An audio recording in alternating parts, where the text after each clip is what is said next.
from the Norton Board of Selectmen. Today is Thursday, 21st of September, 2017. The record show Mr. Flaherty, Mr. Salvo, and I are present, along with Town Manager Michael Units. Pledge of allegiance, please. Pledge allegiance to the flag of the United States of America and to the republic for which it stands, one nation, under God, indivisible, with liberty and justice for all.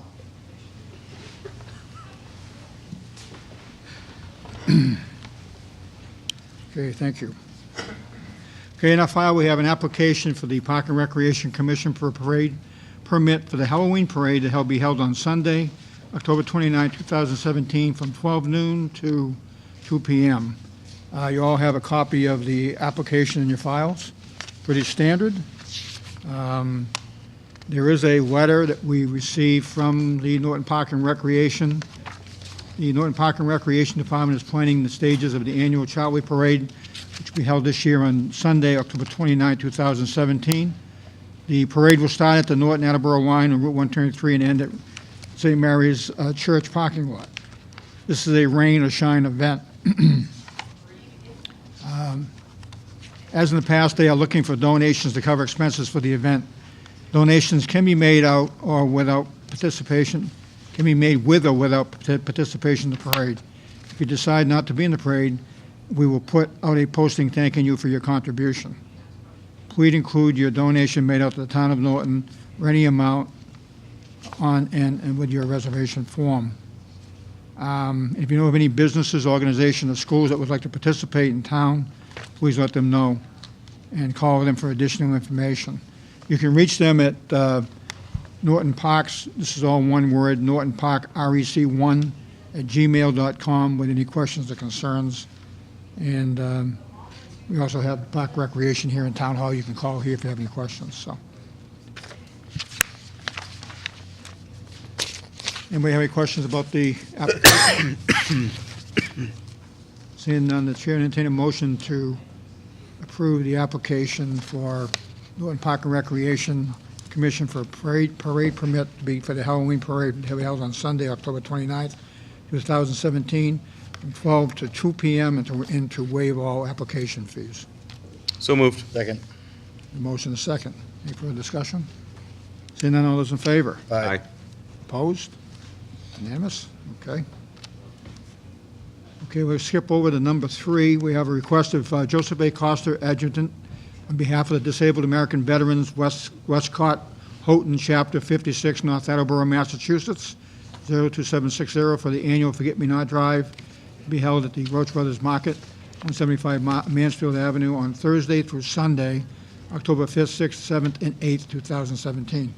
You gentlemen want to come on up? Tell us a bit about what you're going to do. We've done this before, haven't we? The other thing I have to say, that unless you have any questions, I will have, as the letter explains everything we want to do. Okay. I really don't want to take any of your time. Okay. Thank you. Thank you.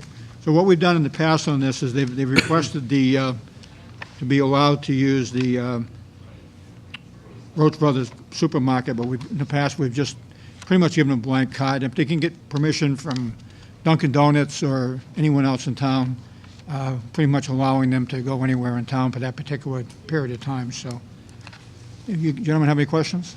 No. Seeing none, the chair would entertain a motion to approve the request of Joseph A. Costa, Adjutant, on behalf of the Disabled American Veterans of Westcott, Houghton, Chapter 56, North Attleboro, Massachusetts, for the annual Forget-Me-Not Drive to be held anywhere in town from Thursday through Sunday, October 5th, 6th, 7th, and 8th, 2017. So moved. Second. The motion is second. Any further discussion? All those in favor? Aye. Aye. It's unanimous. Thank you, gentlemen. Good luck. Good luck.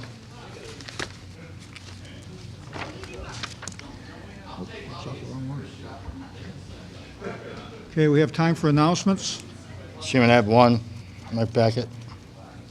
Master Sergeant Trent Memorial Annual Yard Sale is Saturday, September 30th. Donate goods or rent your own spot for $20. It'll be held at the Henry A. Yell Elementary School, 64 West Main Street, Route 123 in Norton, Mass.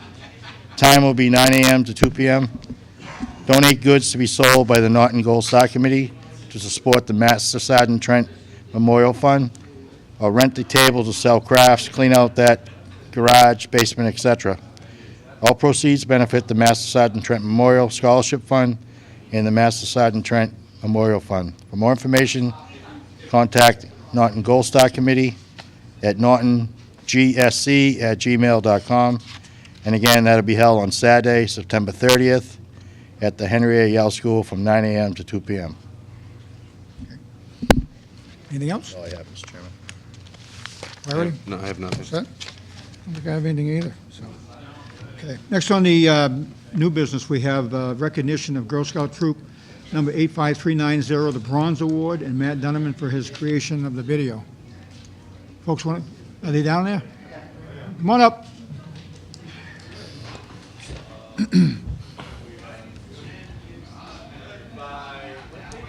Now come over here, please.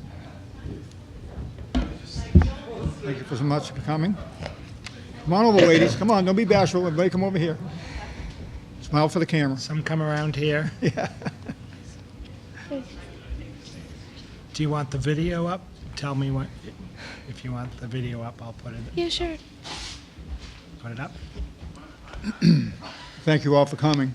You're welcome. We're very excited to see what you guys have been doing over there at the King Philip, so So, feel free to tell us what you're doing. And we'll try to keep the video going at the same time for you. I'll put it up for you.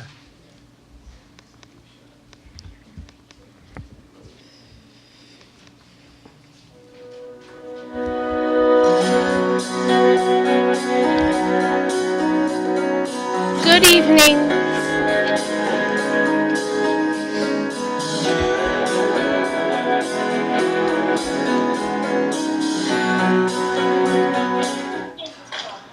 We chose this project because our troop knew that the third graders are going to Queensbridge Cave for their third grade field trip, and we thought that it was easier for them to go there.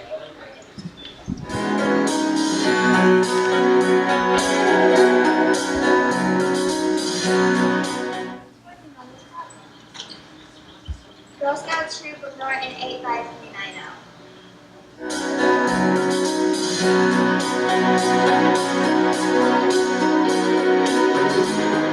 Going to complete this task. We are going to clear King Philip's cave so it's easier for visitors to pass.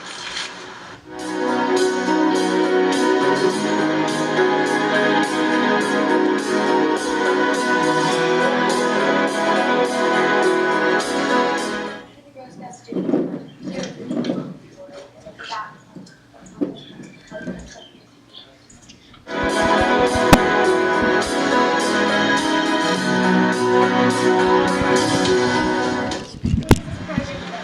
This project benefits the community, especially the kids who are visiting here on Behind the TV, right? Yeah. King Philip's Cave with the Norton community, and they've also done a part with the Norton school system where they've created trifold boards to give out to the third grade classrooms here in Norton, as well as one for the Foxborough Regional Charter School, because we have 2 students that go to that school as well. So we really appreciate everyone coming out today. What we're going to do is we're going to have Linda from the Land Preservation Society wanted to say a few words. The girls have some speeches. We're going to have Peter cut the ribbon. Yeah! And then we have some girls who will give you a tour of where the new trail is and up through the cave area. And that will be it. There's water over here if you want any. And I'll hand it off to Linda. Thank you again. I don't know, I usually have a pretty loud voice. We can hear you. I'm Linda Pollock, and I'm from the Norton Land Preservation Society. By now, most of you should know about it since your daughters have been helping us tremendously with this project. It's a private organization. We own over 1,000 acres of land, which is open to the public. And one of the most difficult things for us is to maintain that land. Keeping the trails open, keeping the trails clear, keeping the signage in place. And so it was just with great delight that I visited this Girl Scout troop, which I think I have its number right, 85390. When I was in Girl Scouts, troops had a single number, like Troop 4. Anyway, they have been the most enthusiastic group of girls to work with. And I would like to say that the first day that they came out to work, it was pouring rain. And we came over to see how they were doing with every intention of just going home, which we did. But they stayed and persevered and have done a wonderful job. Let me take a minute to recognize two other members of the Land Preservation Board, Joel Relihan in the official LPS t-shirt, which I should have worn. Yeah, very nice t-shirt. And Dan Murray, who's the Vice President. I'm actually the Secretary of the organization, and I'm speaking on behalf of the President, Kathleen Ebert-Zawaski, who happens to be out in Minnesota dodging tornadoes. So it gives me great pleasure to present this Girl Scout troop with a plaque recognizing their exceptional work in clearing trails and providing a new trail for us here at King Philip's Cave, which is really one of the more popular of the land preservation sites. So thank you girls so much. It was great to work with you.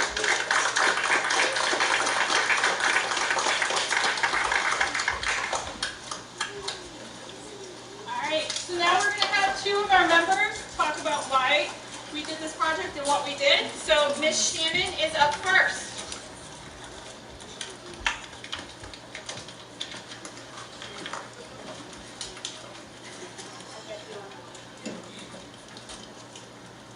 Good afternoon. Welcome to the ribbon cutting ceremony of the newly improved King Philip's Cave.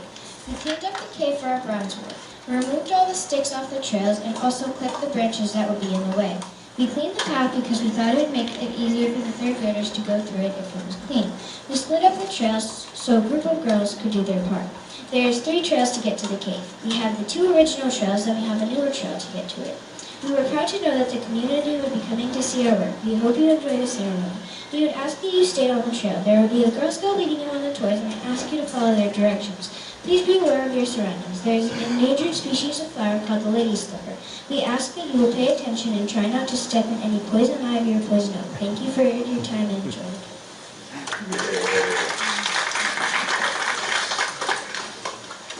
Good afternoon, people of Norton, and welcome to the reconstruction of King Philip's Cave. This is one of our many choices we had to choose from to do our Bronze Award.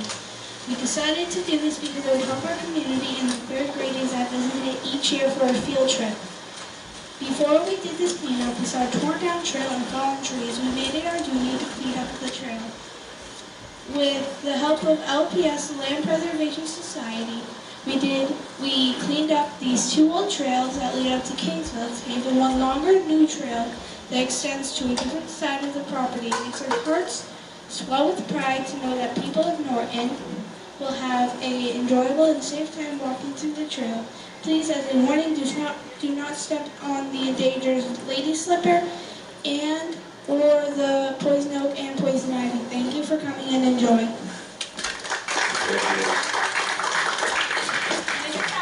One other thing before we have Peter come up and cut the ribbon.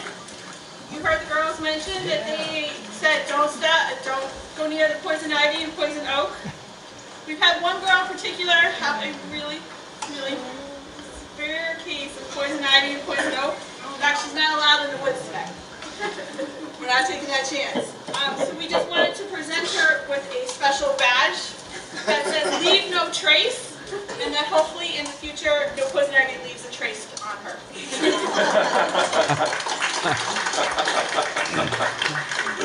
All right, so with that, we'd like to have Peter come up and cut the ribbon and open the trail back up again. Yeah, Peter. All right, Peter. Woo! You want more video for you, Peter? All right. All right. You gonna do a selfie while you're doing it? Yeah. All right. 1, 2, 3.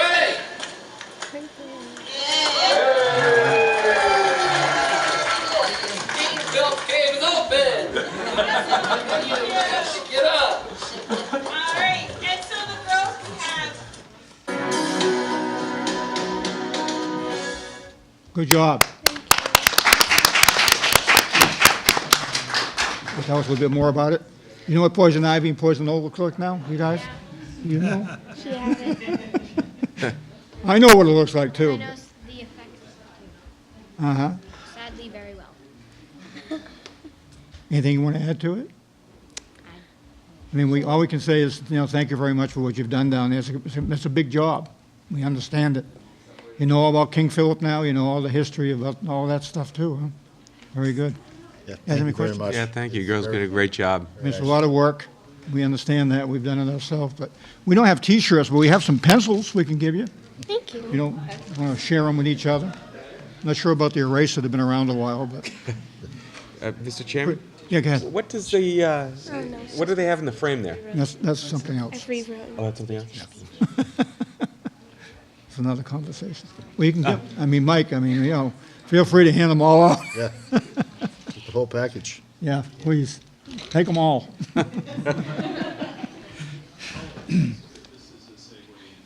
So you have is that the plaque from the Land Preservation Society you're holding there? Yes, Okay, very good. Do And you have any other projects lined up? Anything you're planning? I believe Mom would. Had enough?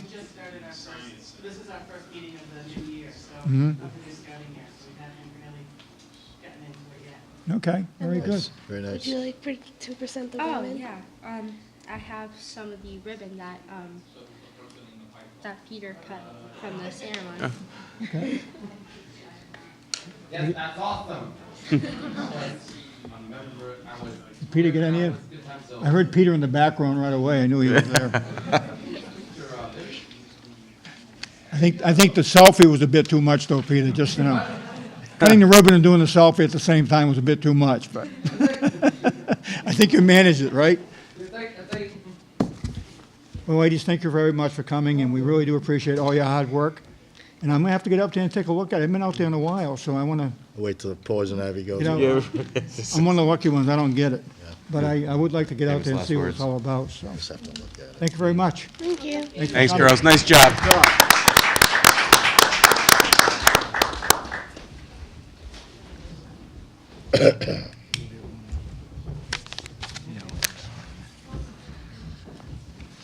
Okay, we have a 7:15 hearing, an application.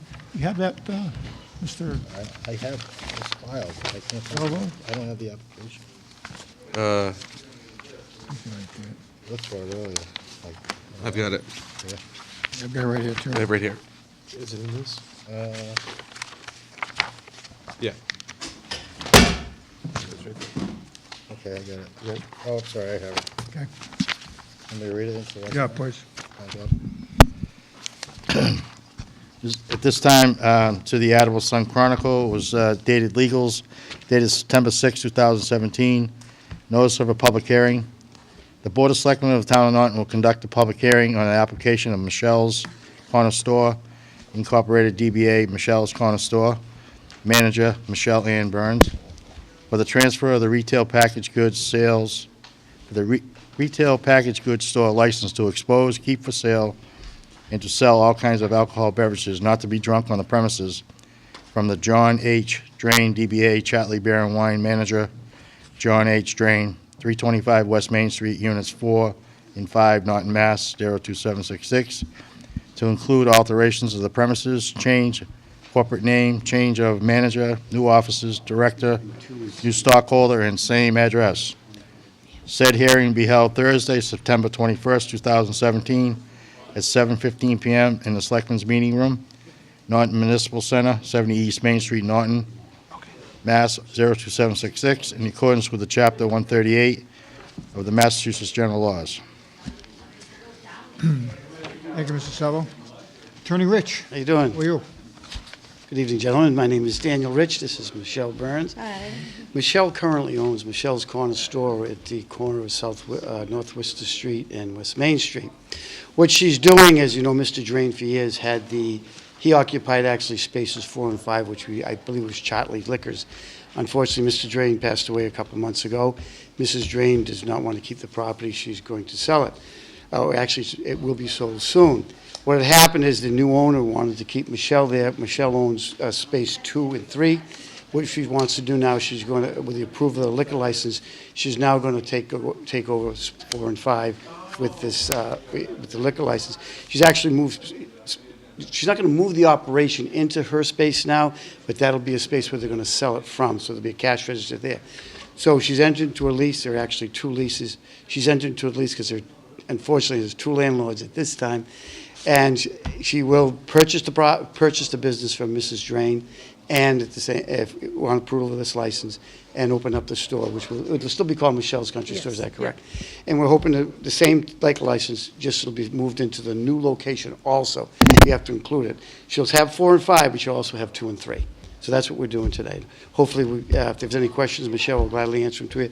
Mr. George, who's the new landlord, bought the property, has drawn a schematic, and he's not here tonight, but I think we can answer any questions if you like. Okay, so what we have 2 separate businesses. Actually, there are 3 businesses in there because Mr. Drain had a corner there was pretty much his real estate. Well, we're not, right, but that space is separate. So that's going to stay. That's a separate space. She owned, there was. He has a store with a. Her space were 2 and 3. If you look at the building, there were 6 spaces. Yeah. Hers currently are 2 and 3, and then Mrs. Drain had 4 and 5, so there's spaces on the ends. Those are going to remain the same. We're not doing any of that. But what they will do is, Mr. George and Michelle will take a wall down or an entranceway, make a doorway, so you can utilize it as 1 space. Okay, so this will require 2, 3, 4, and 5. That's correct. Will all be one. 1 space. And you'll run them out through the door you're using now? Is that the plan for Yes. Michelle's? That's what we're hoping. Come out from that end? Yep. All right. Anyone have any questions? It's pretty cut and dry. That's an important part of our town down there, that Charlie doesn't have a lot to offer, and it's always nice to have something back there. And I know since Mr. Drain passed away, it's been vacant there, so it'd be nice to get it back up and running again. Any questions? Hours of operation? Hours of operation? I didn't hear. Hours of Oh, operation. yes, I'm glad you mentioned that. I don't know if there was a place to put them in the application, but she wants to open, her store opens early every single day. So the earliest that she could operate and sell beer and wine, whatever that hour is, that's what she'd be like. I'm not sure what the hours are now for the earliest that you could get to sell it. Is it noontime or? It's actually like on Sunday, it's 10:30 now. Okay. So that's what she'd want to do, the earliest of every day, because she's open every day. Yep. What's the daily hours, though? Monday through Friday, Mike? 7? I don't think there is a time I don't limit think on there is weekday. No. It's only on Sunday they restrict it. Yeah. So we'd, obviously, the earliest possible times that we could have. Until when at night? What time do you We still? close at 11 Okay. at night, so. Long day. Questions? Anyone in the audience have any questions, concerns? Okay, thank you. Anything else?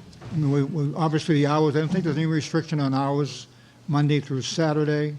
There is a closing time. I know that's like 1 o'clock in the morning, but you're So at that 11 wouldn't o'clock. affect it, That's not an issue. And Sundays, I believe it's after 10 o'clock? Maybe 10, but we'll have it, whatever the Yeah, hours. whatever, it'd be 10 to close. I think it closes early on Sundays, or is it the same? Maybe? I believe it's the same. It's Okay. just the morning. Yeah, just the morning hours, that's all. You're going to sell beer, wine, Full liquor license. full liquor? Yeah, I believe he has a full liquor Everything license. Mr. Drain had there? Yeah.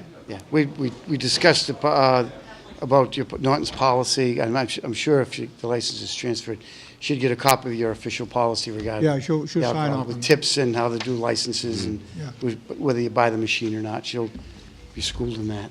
We have a pretty rigid, strong policy on serving the minors Yep. and that kind of stuff. And we've been fortunate for a few years now. We haven't had really any issues. It's very strong policy.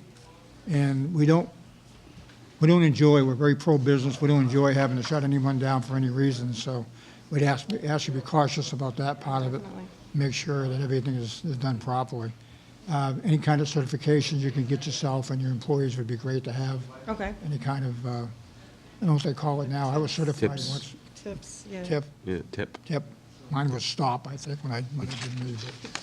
But anyway, if you can get that kind of stuff done, that would be great to do also. Seeing no other questions,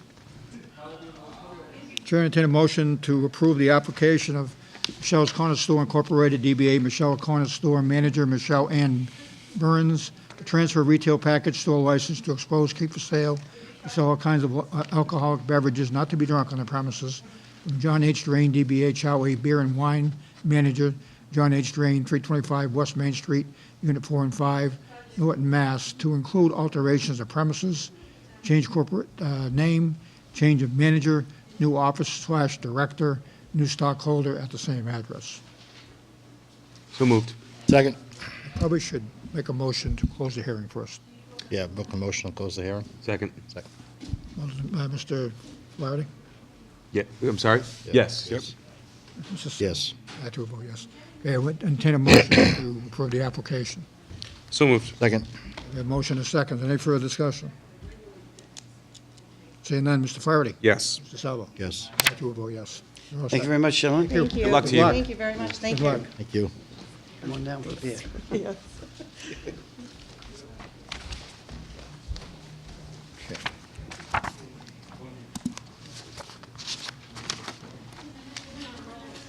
Moving right along here.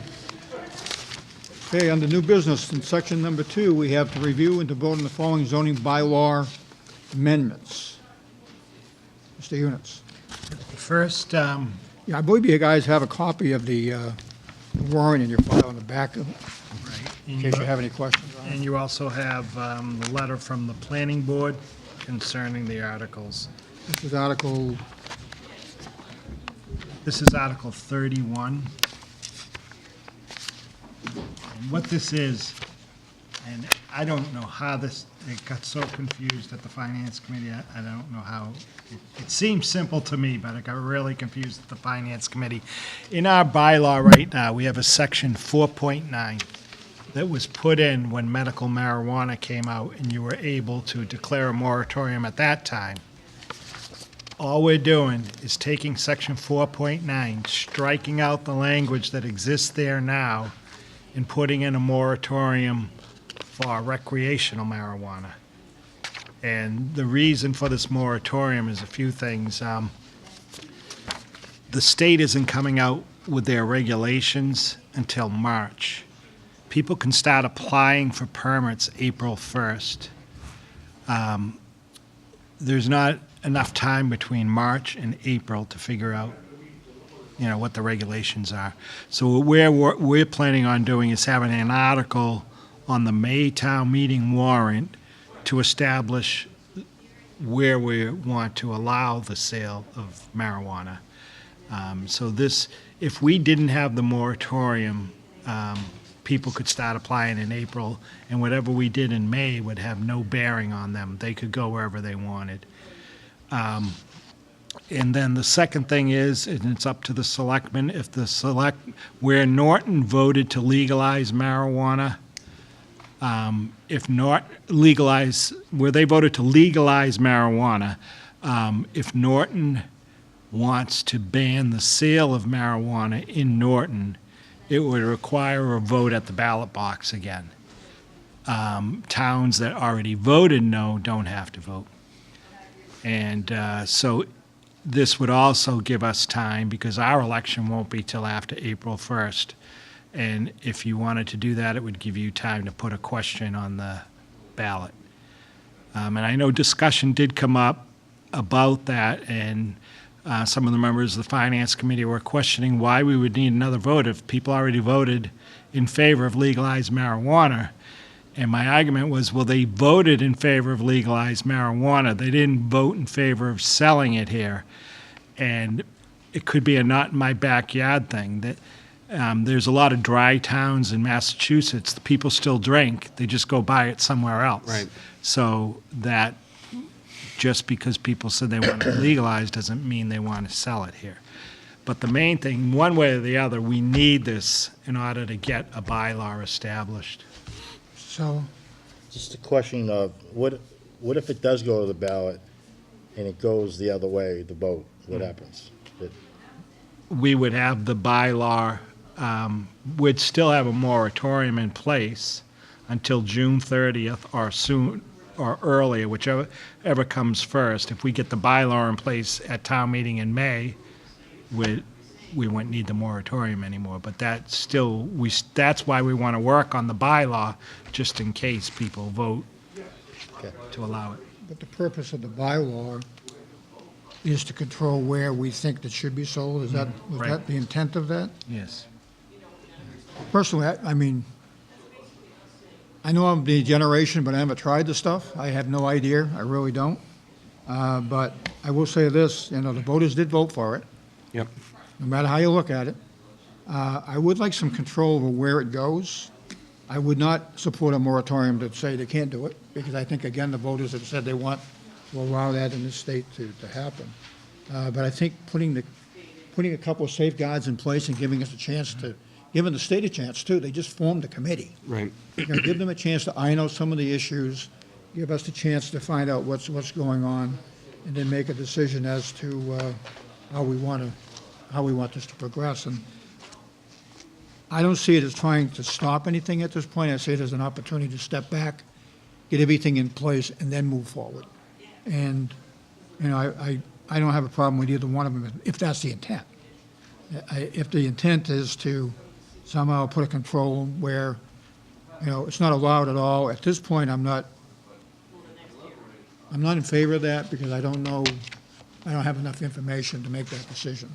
I know we have a moratorium in place on Adult entertainment, the actual growing, other growing. or isn't it one in place for something about the industrial park, Mike? Yes. Yep.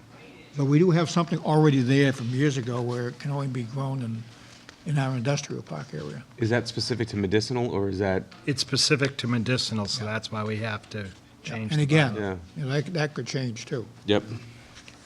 They gave you the wrong number. This is Article 30. Yeah, I found it. I mean, there's a lot more that we need to learn about it. I mean, hopefully on the state end, because, if it does pass to we allow it to go wherever, I mean, who's the watchdog? How do we know, we're supposed to reverse tax money back to the towns, and who controls all that? Who's gonna keep an eye on making sure that it's, Checks and done balances. properly? Right. Like anything else we do, really. We just have to make sure we know, once this new committee gets started, Yeah. they can start giving Oh, us some sure. guidelines and all of that. Want to say something? Come on up. You just have to come up here, please, identify yourself for the record. It's a lot to mull over. It's 4 pages only covered.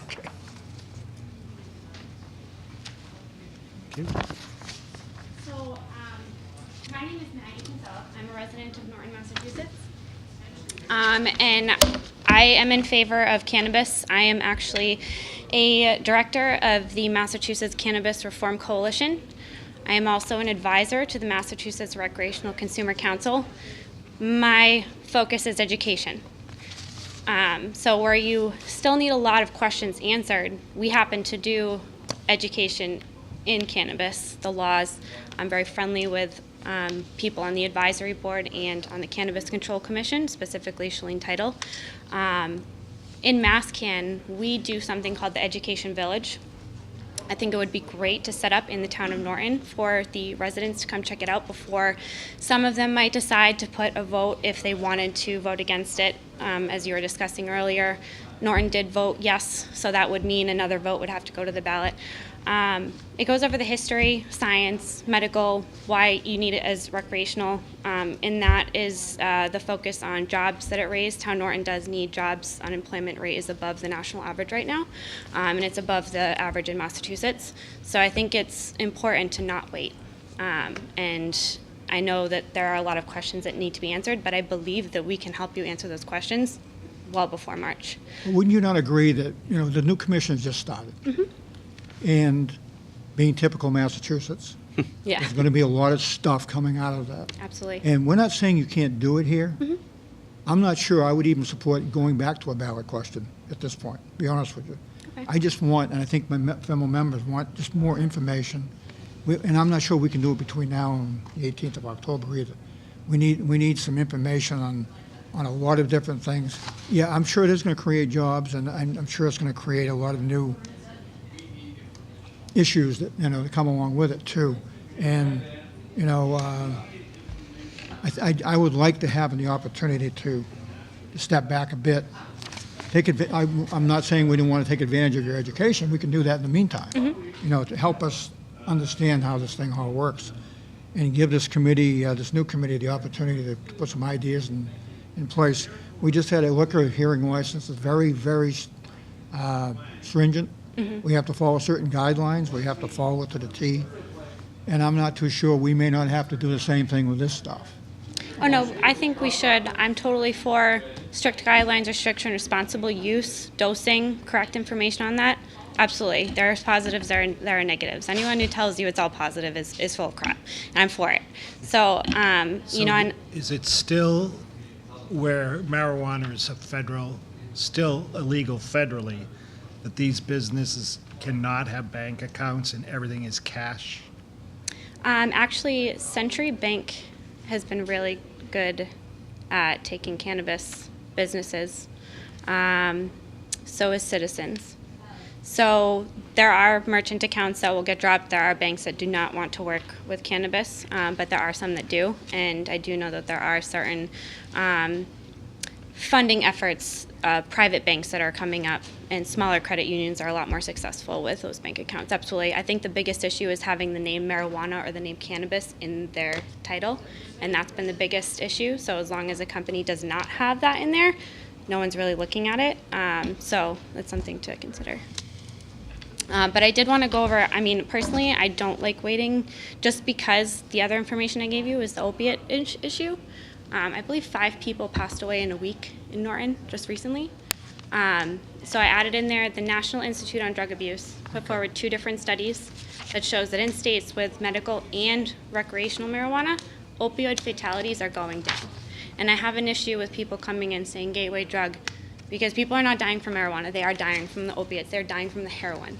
And if marijuana has been shown now on the National Institute for Drug Abuse is now admitting that this is going down, I don't see why. I mean, you know, me being a lot more educated on it, you know, not anything against, you know, what you would like to learn more of, but I think that if that is doing something, if it's saving lives and it's now recognized on a government database, that, you know, why wait?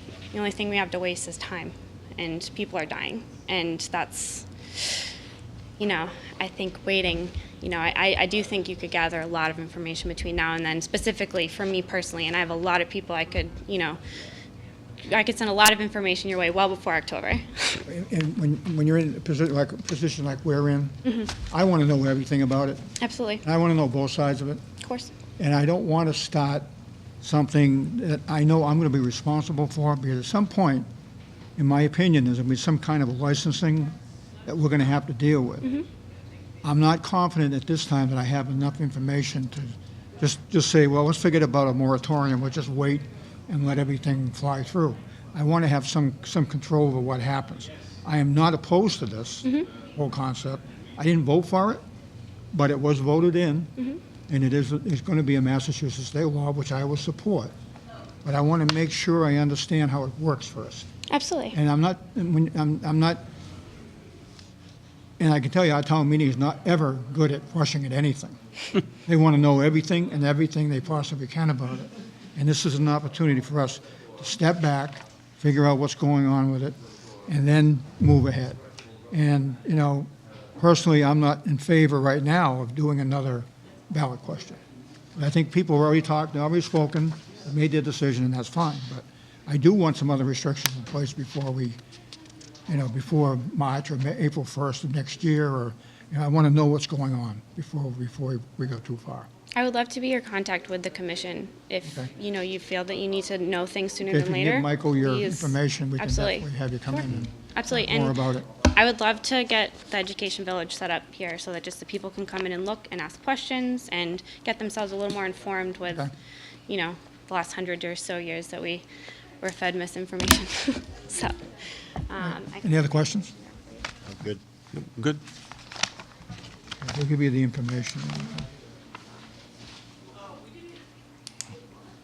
And we'll make sure we stay in touch. Absolutely. And as the state gets more in control of what they're doing and starts coming out with decisions and information, we may have you come in and try to help us. walk our way through that stuff too. The commission does meet. They are meeting next Tuesday morning at 10:30, so they're having regular meetings. Okay, good, good, good.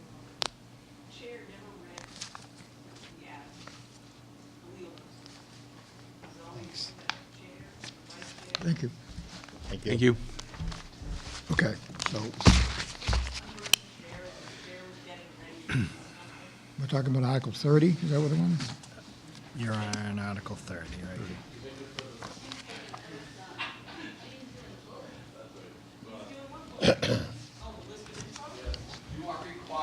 We've talked about this before, anyway. Article 30.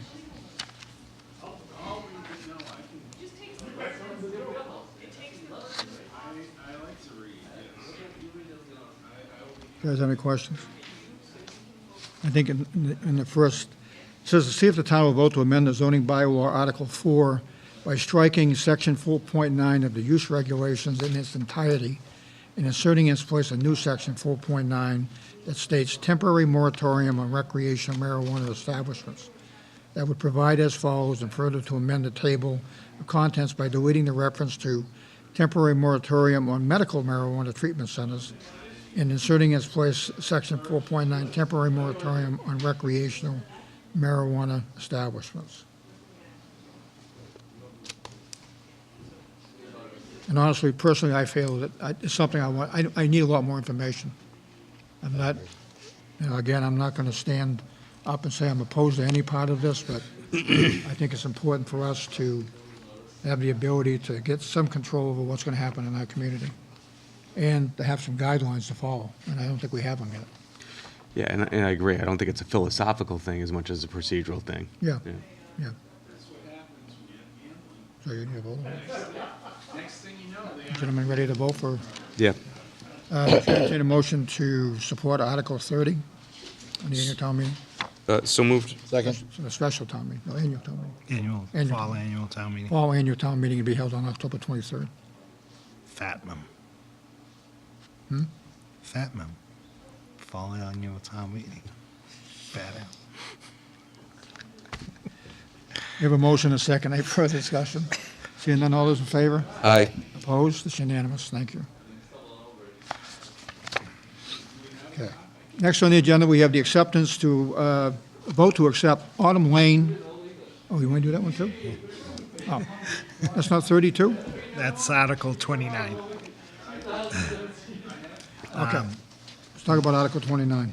You also have the recommendation from the planning board. They're in support of Article 29. This is the non-conforming. What Article 29 is, you have a lot of areas in town where lots were small. Grove. And they may not even be that small. You could have an area where there were subdivisions with 20 or 40,000 square foot lots that's now zoned for 80,000 square foot lots. And anytime someone wants to put an addition on their house, no matter how small, they have to go to the Zoning Board of Appeals. Now, that's a three-month process. Right. Because you have to apply 1 month, be heard the next month, and then there's a 21-day appeal period. And 90% of the time, if they're not encroaching into the zone, the side setback, front setback, or rear setback, they're granted. So this would be a way to save people those 90 days of waiting, and also to lessen the burden on the zoning board of things that are going to be granted anyways. So whatever you do to this house, you still have to meet front, side, rear, height, and percentage lot coverage if you add on to the house. But it would allow, if you can meet all those requirements, the building inspector could issue a permit without you having to go back to the ZBA. And you can't add more than 25% on to your house. So it's a reasonable bylaw. We looked at area towns that had the same thing. And I know in Holbrook, where I live, when we recently hired an attorney to review the town zoning bylaws, the first thing he said is, you need to put this in your zoning bylaws. You've got to stop that wasted time. And so that was the first thing that was being done. Do they have to notify butters if they go for the special? They don't have to notify abutters. If they fall within the guidelines? If they meet the front, side, rear, and percentage lot coverage and height, they don't have to notify abutters.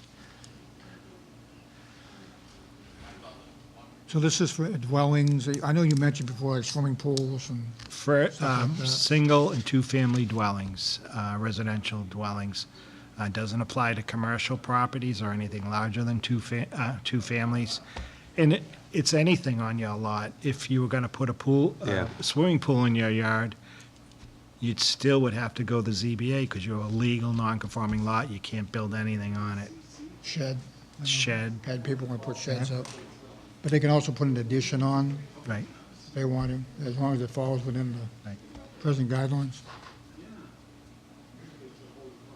I think you told a good story about the pool and, situation. I think that's, the process, by the time you get through, you start in May to put in a swimming pool, it's August before you can have it installed, so I kind of understand that part of it, too. The planning board has signed off on this, right? They have. Anybody have any questions? Anyone in the audience? Questions? Seeing none, the chair will entertain a motion to support Article 29 in the fall annual town meeting. So moved. Second. A motion and a second. For discussion? Seeing none, all those in favor? Aye. Opposed? Unanimous. Okay, thank you. Okay, we got them both. Okay, now we're going to vote to accept the Autumn Lane as a public way under the provisions of Massachusetts General Law, Chapter 82 as amended. Units? Autumn Lane has been reviewed by the planning board and the highway superintendent, and they both recommend that the street be accepted. And I know one of the concerns the board had in the past was streetlights and making sure they were done properly so that they're tied into National Grid. Well, they did not put streetlights on this road. They put lanterns in the front yards of each of the lots. So if they want their lights on, they can turn them on. There are no streetlights. I think that was really the only concern the board ever had was, there was an incident a few years ago where we accepted a development, not thinking about the streetlights, and then they needed to be repaired, and we found out that National Grid didn't accept them because of the wrong style, and they couldn't really make any repairs on them, so this is a different situation. Anyone have any questions? Nope. We talked about it before. Anyone in the audience? Okay. Seeing none, the board, chair will entertain a motion to accept, to support, what's the article number?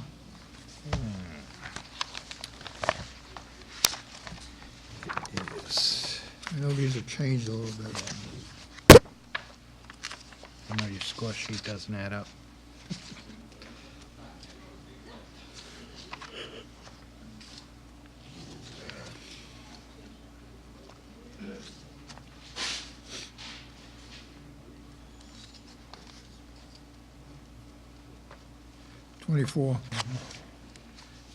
Chair will entertain a motion to support Article 24 in the annual town meeting to be held on October 23rd. So moved. Second.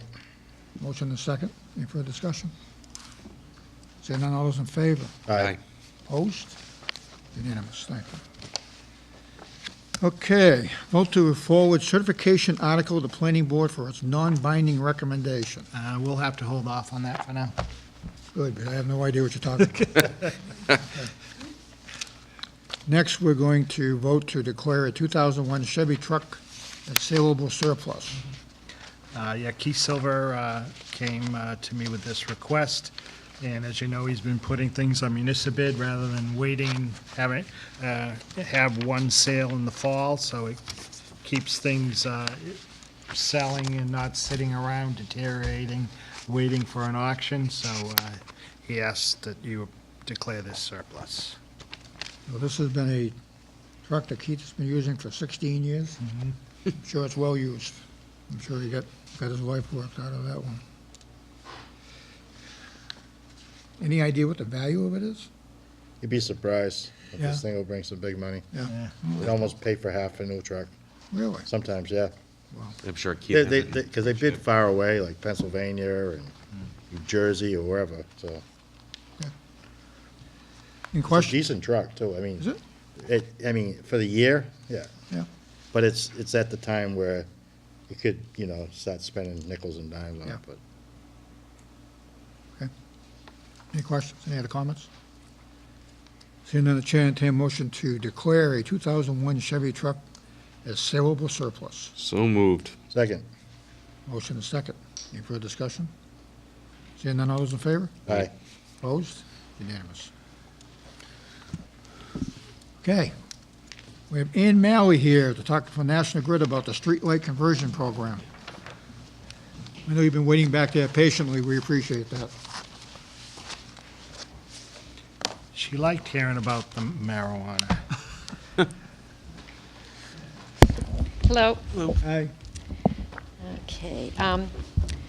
Mike asked me to come here tonight to go over what options the town of Norton may have if they want to change out their streetlights to increase the light level as well as save some money and actually get a rebate to do it as well. And as of October 1, our last rate case, we now allow the installation of LEDs that National Grid will own and maintain, will install them. So it just took us a while to get our act together, figure out what lights we're going to purchase, what the process is going to be. So now I'm going out to the towns and finding out who may be interested in converting over, just like we did from mercury vapor to sodium back about 20 years ago. Now the LED is the latest style of lights that's available, and the price has come down, so now it's like it's comparable to what the sodium is, but you can save a lot more money on the energy.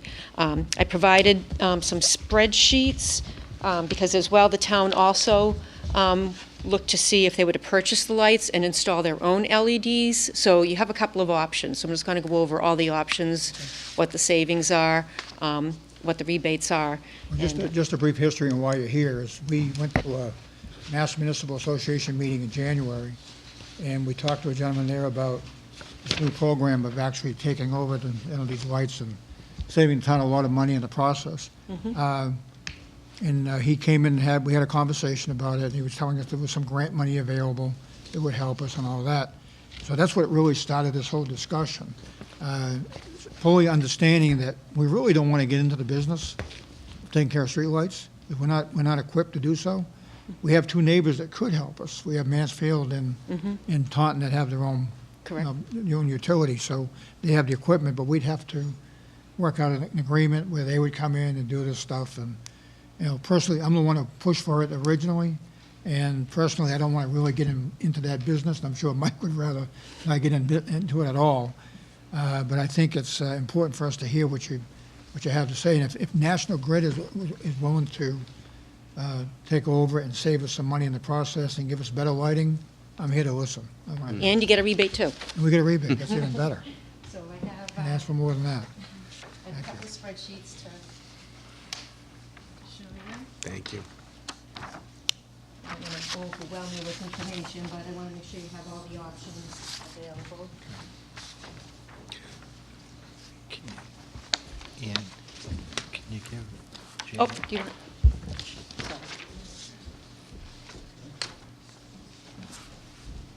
So the two spreadsheets I have, I'm going to start with the first one where it says Norton S1 versus S5. And currently, the town of Norton is on the S1 rate, where we own and maintain all the streetlights.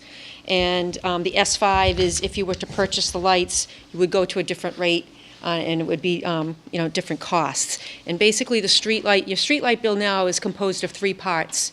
You have your distribution charge that you pay National Grid, and that's 5.75 cents a kilowatt hour. You have the rental fee, which is called the luminaire charge. That's a flat fee, and that's the cost for us to maintain the light. So you have that piece as well. And then you have the supplier charge. And you have a contract with Constellation New England, so you have to pay them for the energy as well. So those are the three pieces of your streetlight bill. Currently, your streetlight bill, and this is just, I'm just looking at the lights that are eligible to convert over to LED, because we don't have floodlights at this time. It wasn't cost prohibitive for us to go with floodlights, so we're only offering streetlights at this time. So that's all this covers is the What kind of streetlights. floodlights are you guys responsible for? We have we have a 250 watt and a 400 watt floodlight that we rent. We rent to the town and we rent to the private customers as well. We put them in flood. The one at the end of Pine Street that shines down on the flag, that's probably one of the... Yeah, it's probably a floodlight, That's a yeah. floodlight. They're bigger and they're square. They're not like the Cobra heads. Yeah, It's they're like a big square fixture. So we do offer those to the town, as well as private customers can put them in their parking lots. You folks put it up. Yes, yep, as long as there's a pole already there, we'll put a floodlight on there, and again, we'll maintain the light. So, so the numbers I'm going over are just the streetlights in town. I just have a question, Mr. Chairman. So the floodlights will stay there, they won't be changed out? We don't have any eligible flood, we Right. don't have anything yet. I think we may, once we get comfortable with this, we may go to the DPU, and if the prices come down by next year, we might offer a floodlight, but right now, we don't have floodlight options. Thank you. So the top piece of this is currently your annual streetlight bill, just for the streetlights, is about $111,000, and that's with the current rates and your current supply charge. If you were to convert with National Grid to LEDs, the next portion down, it would go down to $95,000. And again, you'd still pay the energy charge. The rental fee is a little bit higher because they're newer lights, and the lights are a little bit more expensive than the sodium and mercury vapor type lights. But the energy is where you really save. The energy is a big reduction. I'll go into that in a bit. So just from going from us from $111,000 to $95,000. The next page down, where it says town-owned S5, if you were to purchase the lights and not convert over to LEDs, that cost would be $52,000. The big piece difference here is you're not paying a rental fee. You're only paying an energy charge. And you pay an energy charge to National Grid, which is a little bit higher than what you're paying on the company-owned, so you're going up to 9.5 cents a kilowatt hour, but you'd still have to pay Constellation New England for the supply charge as well. And then the next piece would be if you own the lights and then you wanted to buy your own LEDs and install them, based on this wattage rule of thumb, you would save even more money and go down to $19,000, but you would have to take over the maintenance of the lights. And not only is it if they fail, if a pole gets hit, you have to transfer the light to the new pole as well. Once you own the lights, you're totally responsible for that street light. Ian, can you just go back, the section above that is what? All right, $19,175.12 would be the cost of the energy only if we own the lights? Yes, if you own them and you convert to LEDs. Okay, and up above that, the 52 is what? Is if you were to just in the sodium, just keeping the sodium, when you were to buy them, that's what you would be paying. Okay. So the big piece is missing, you're not paying a rental fee because we don't own the lights anymore. We just charge our energy fee as well as the supplier would charge it as well. So there's the big savings is on the rental, but again, you'd be responsible for the maintenance of the lights, and you have to figure in what that cost would be. And that's important. I'm all for updating the lighting. I think it's important that we get the LEDs out there. Same time, I'm kind of more interested in baby steps. I don't know if I really want to make the commitment at this time to own these things, because like you say, if somebody comes along and takes out a pole, now we've got a light that has to come off, it gets damaged, we have to replace it. Right. And we have to hire someone to go up there and put it back up again. Correct. And that could become very costly. So And even in your underground areas where, we own like the traditional post top lights, again, if those get hit or whatever, you'd be responsible for replacing those. Even the underground cable as well in your residential developments. Once you buy it, you would own everything. All we do is just charge the energy. You'd be responsible for maintaining everything. I have a question before I forget it. I'm going to forget it. We're in the process of renovating our town common, the town common itself. And we need to put in some lights on the common. Do you guys offer any kind of a program on that kind of lighting? are you looking like to put LED lights in? Is that what, for You're new? looking for fancier, like you see in a park. You know, you have a walkway and you have a couple of lights. Because that's where, when you retrofit, we do have programs for retrofitting existing lights, but to buy them new, we really don't have anything for new, what we call new construction. And we just But if have- you had existing lights and you wanted to retrofit them to LED, we do have programs for that. Okay, that's good to know, because we're in the process Yeah. of trying to buy some now, and Yeah, just like any of your town buildings, we have programs to retrofit inside the building, and even the outside, if you have floodlights on the outside of your buildings, you can retrofit them to LEDs. We do pay a rebate for that. let's talk more about the savings, energy. Okay, so those are the different options. You can, you keep what you have, you can go with us to convert to LEDs, or you can purchase them and convert yourself. So those are the options you have, and these are the prices that you would pay for those options. So the page that's sort of like this, that has the S1, if you just stayed with National Grid and you had us retrofit all your lights to LEDs, again, the town would save $15,000 right off the top, okay, because there's no upfront cost to do this or anything. We would pay the town, after the installation is complete, approximately a $43,000 rebate if you were to go with the wattages listed here. This is a rule of thumb for changing, like example, a 50-watt light. You would change that to a 20-watt LED.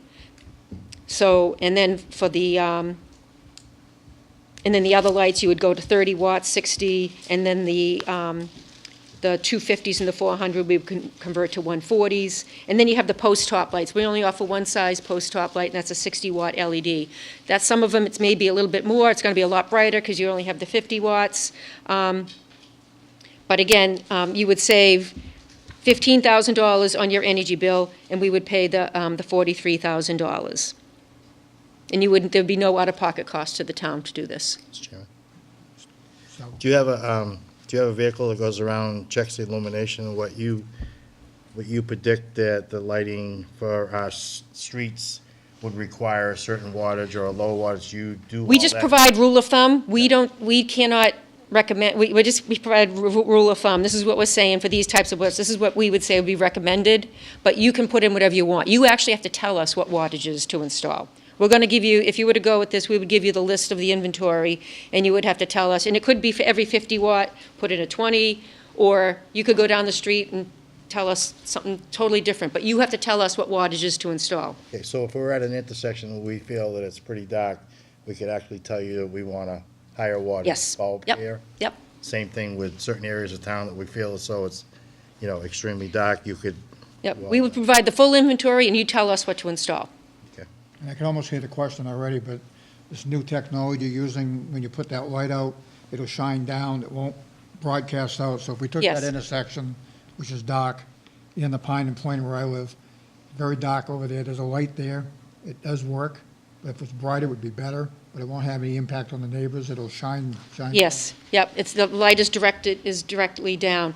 And again, now remember, the LEDs is a white light. It's not the yellow light with the sodium vapor. And the sodium vapor lights, the light output diminishes over the age of the light, where the LEDs, it's basically a straight line. It just fails. So a lot of your lights have probably been up. Some of these lights we probably haven't changed in over 10 years, so the light output is pretty low. So now we're going to put a brand new light. It's going to look a lot brighter once And we the put energy, these lights. the energy saved will be tremendous. Yeah, I think to the eye, even though the lumens are a little bit low, I think to the eye it appears much brighter because it's a white light, it's not a yellow light. Yeah, definitely. We did it in here, so we can tell the difference. Yes, you'll actually see the actual colors of the cars. Everything's not going to look brown. You'll see the true colors of everything. And did you say we could put up lights, different wattages, and then we could? As long as you say, these are the only wattages that we offer. So as long as those 6 lights, those are the only wattages that we offer at this time. You'd have to pick one of those 6. And for the post tops, we only have the one. But we could see, obviously, we'd put lower wattage in neighborhoods on side streets, and we could see how bright those are and decide how much. If you wanted to do a sample, we could do samples. If you wanted to start, just do one road, or, maybe a main street and a back road, just to see what the differences are, we can do that as well. And what's the time frame for conversion? How long? Well, that's, like I said, We don't have any towns yet, at least my towns. I have 17 towns around here. I've been going up, making these presentations to all the towns. We're trying to get an idea of how many towns are interested before we purchase all these lights. So that's what we're trying to find out. And right now, we don't have, most towns are trying to figure out if they want to buy them or go with us. So no one's, so if you want to be the first one, you'd be able to get the lights up quickly and, you know. Michael? The, on the spreadsheet, and I'm sorry if I missed this earlier, the cost to town, the 23,000, what? That's just the increase in the luminaire charge. It's not really that's like your added cost, but the energy is lower, so it works out that there's the $15,000 savings. Okay, so it's not like it's There's no cost, no. Okay. You're just paying a higher rental fee is what I just Okay. want to let you know. That's where the big difference is the higher rental fee, but it's a much lower energy charge. The fixtures you're going to use, if we decided to go between the 4 and the 50,000, is it going to be designed to handle any kind of bulb, or with the fixture? It's going to be a brand-new head. We're going to put a brand-new, we're taking down, Take any kind of bulb? Or would it be, in other words, if I had a 4,000 watt bulb in, and I decided that I wanted to put in a 27.5, can it go into? oh, yes, if you wanted to change the size of the LED, yes. Once it's an LED fixture, we can swap out that if you wanted to go higher or lower. But we can't do it like with the sodium. We'd have to take the whole head down. Yeah. We put a brand-new fixture and everything. I have a retail store, I just went to a total retrofit, and they had to disconnect all the ballast. You know, they use the pre-existing fixtures that. Yeah, no, we're going with brand-new, that's why the rental fee is higher, because it is a brand-new fixture. We're not retrofitting the fixture, we're putting brand-new ones in. And what's the average lifespan on the LEDs? They're saying 20 years. 20 years. And they pretty much stay that way for. Right, the whole. Yeah, and the light output, yeah, whereas the Light stays- sodium sort of Yeah, diminishes. stays there. And then when it dies, it's gone. But- So, And again, like I said, if you were to change the wattage, this is just sort of a rule of thumb, and we would just calculate if you come back with us with different wattages, we could recalculate that, let you know what the savings are and what the rebate would be.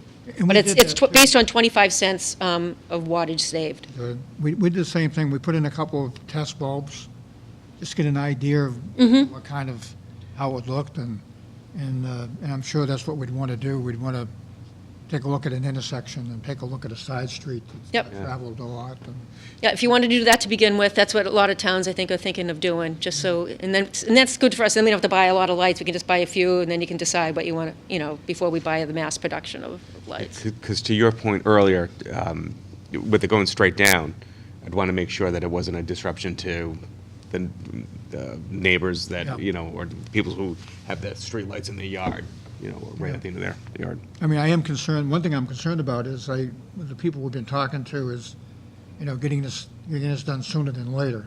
The sooner we can start saving energy, the sooner we can use that money for other Yeah. purposes. So if we make a commitment, obviously, we want to make sure this thing keeps moving in that direction so we can get it done, as soon as we can. So the majority of our streetlights right now are only 50 watts? Correct. No wonder it's so dark out there. And you have some 70s, you've got like, no, you don't have any 70s, you go from 50s to 100s. Yeah, we have 108 100s.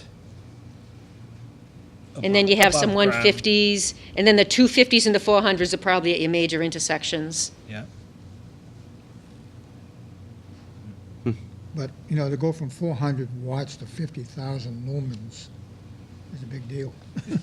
It's going to be very, very bright. Yeah, you definitely will notice it. And that's what I said, you might want to just try a couple of intersections, see which one you want to go with. And then, then you could you don't have to do the whole streetlight inventory. You can just give me a couple of streets, and we can put them up, and you can let me know what you want to do from there.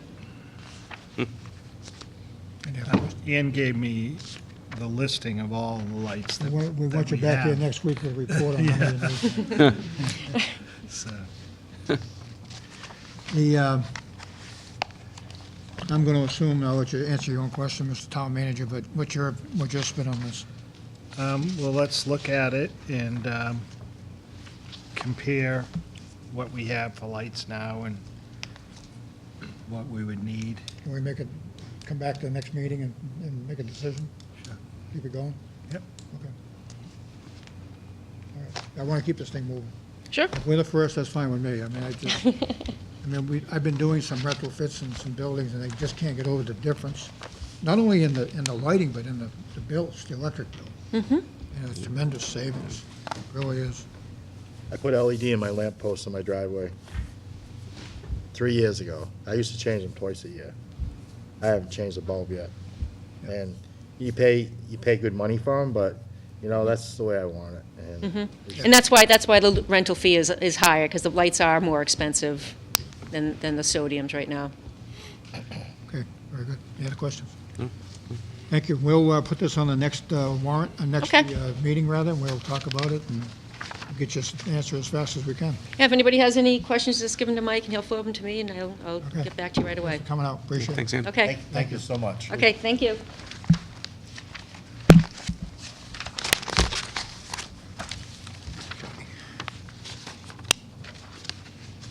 Okay, we have a review of the October 23rd, 2017 Fall Annual Town Meeting articles. You all have a copy of that in your warrant? I can tell you that the Finance Committee voted to approve the TIF. I'm trying to find this article. 11? Article 11 last night, so Did we already vote to support that? you did, before it was an article. Okay, so, any other questions about Article 11? Isn't that Chair entertain a motion to support Article 11? So moved. Second. Motion second. All those in favor? Aye. Unanimous? Thank you. What else we got? I mean, I think we talked Article about it enough 12? that people understand what we're trying to do with that. Article 12. Article 12 is to take from available funds a sum of money to fund the cost of engineering and design for a new town hall and a new senior center, including professional and/or technical services and all other incidental and related costs associated with the projects. And further, to authorize the Board of Selectmen to take such action and execute such documents and agreements as necessary to effectuate the purpose of this article, including contracts for terms in excess of 3 years, or taking any other action. So we've been talking about this for quite a while. You know, that there's definitely a need in this community for a new town hall. This doesn't work. We all know it doesn't work. And the seniors are cramped, and we understand that that's definitely an issue. So, you know, this is the first step. We're projecting. First of all, if we try to, or if we do make this commitment to this, in my opinion, we'll spend the 1.5 to do all this work. It's probably going to cost close to $10 million to do, or more, to do I would say it's probably going to cost 10 to 12 million to do both buildings. both buildings. So we want to be upfront about that. That's going to be, Yeah. this is just the first step. But at the same time, I would not be inclined to support a debt exclusion at this point. I think we can do this within the budget. And this money wouldn't be just to design, this would be through the whole process, because generally an architect Right. would get 10% of the cost of a project. Mm-hmm. And so this should be enough money to design and then oversee the construction of those buildings. You know, my only concern about it would be that I think we've got a whole bookshelf of feasibility studies and things that we've done where we paid for the study, but nothing ever came of it. Yeah, I just want to make sure we didn't. Yeah, this go too isn't, long. this wouldn't be a study. This Yeah, no, is- I understood, yeah. But it has to be valid, you know, you Yep. can't sit there for 20 years. I guess what I'm trying to say is if we commit to this, we have to have an understanding that when we commit to this, we are going to go ahead Yeah. and build a new town hall and a new senior center. And I'm not differentiating between the two. This is a package deal, in my opinion, and both have to be done. Yeah. So, you know, I think Mike's had a couple of concerns about people saying, well, yeah, you're just putting that on there, the COA, just to get your way. That's not the case here. We want to do both. And once we've done those, and we're pretty much up in the air as to where they're going to go. We are negotiating for some land in town. We have land behind you that Mike refers to all the time behind us. We now have sewerage on the street, so we don't have to worry about Yeah. Title V or sewerage anymore. We've got some land around us that we can use. On the COA building, we're going to have to find a spot. The one that's there now doesn't work, it's too small. And, you know, and I would be the first to say that when all is said and done, this building will not exist anymore in its present capacity. We don't need it all. and I'm not gonna maintain it either. Can't maintain it now, I don't wanna maintain it later. So you take it down, you might have additional parking here, give some more space to the fire department if they need it, and come up with a decent plan for a COA building where they can have functions without having to worry about where they're gonna park and how many holes are gonna fall in by the time they Right. get in the building, so. It's long overdue. You know, we put a Band-Aid on this building back in, what year was this thing built, 70? No, 1977, 78. 77. And it was, and if you look at it, and you look where you're sitting tonight, folks, this was the stage, that was a gymnasium. This was part of the college across the street, College of the Pines. And this was their gymnasium. And you're sitting above the showers, which are underneath you. And it's just, it's an old building that we just kind of put some patches on. We would be embarrassed to take you downstairs because it is a mess down there. So, And just an example, just today, I was talking with the treasurer, and she was on the phone with somebody that was having troubles making their payments, so she's having a conversation with them. Someone in another office said, "Oh, that doesn't sound good," because there's no ceiling, so Yeah. there's no privacy, so there's not even a meeting room. So if someone comes in and they are having trouble paying a bill and they need to sit down with the treasurer and work something out, she's got to sit in the hall with them. Like, it's just not fair to the residents to Yeah. be on display in the hallway talking about something like that, but there's no meeting rooms in here. and the problem is, it's way beyond its technology. I mean, technology adequate today is anymore. so much different than it was. And I'm looking at this flooring, and again, I talk about it all the time. You want to get skeeved out a bit. That's 1979 sitting down there on the floor. That's how old that carpeting is. So we've been putting Band-Aids on this building for way too long, and it's time to get real and move ahead. And as long as we can assure the residents of this community, we don't have to go for any kind of a override exclusion to do it, debt exclusion, I think we can make this happen. And, we're going to continue to look for parcels of land. The town hall may not end up behind us, maybe it'll be somewhere else, but we're going to do this right. We're going to do it, we have to do it right, and make sure it all happens the right way, so. But this is going to be a long process, but we've got to get started. We have to get started. Yep. And I'll say it again, this is probably the only town hall in the Commonwealth of Massachusetts that does not have an occupancy permit. We never got one. So, I mean, how can you enforce Right. or force other people to comply when we're in violation ourselves? So, just another side bit. Any other questions about the article? No. And again, I want to be clear on this. In supporting this article, it is for both buildings. Both the Board of Selectmen are fully in support. If it narrows down to one or the other, I will not support it. I just want to be clear on that. It has to be both. Just one question, Mr. Chairman. Will we have a cost factor by town meeting? People ask what this is gonna, this planning study is gonna cost, or will we be looking for money? Will we have a figure by then?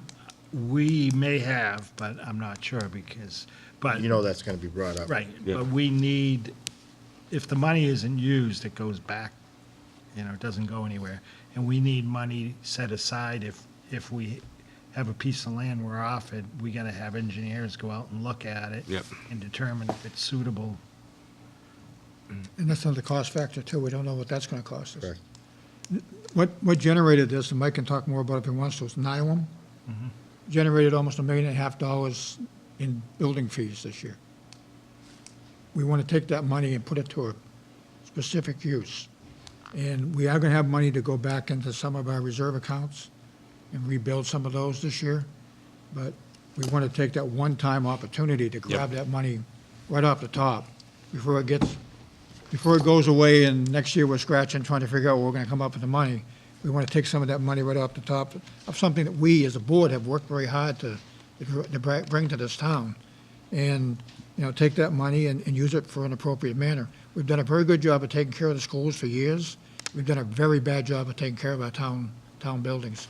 This one, the DPW, the COA. Yep. We haven't done a good job at all. We've been putting Band-Aids on it forever. So,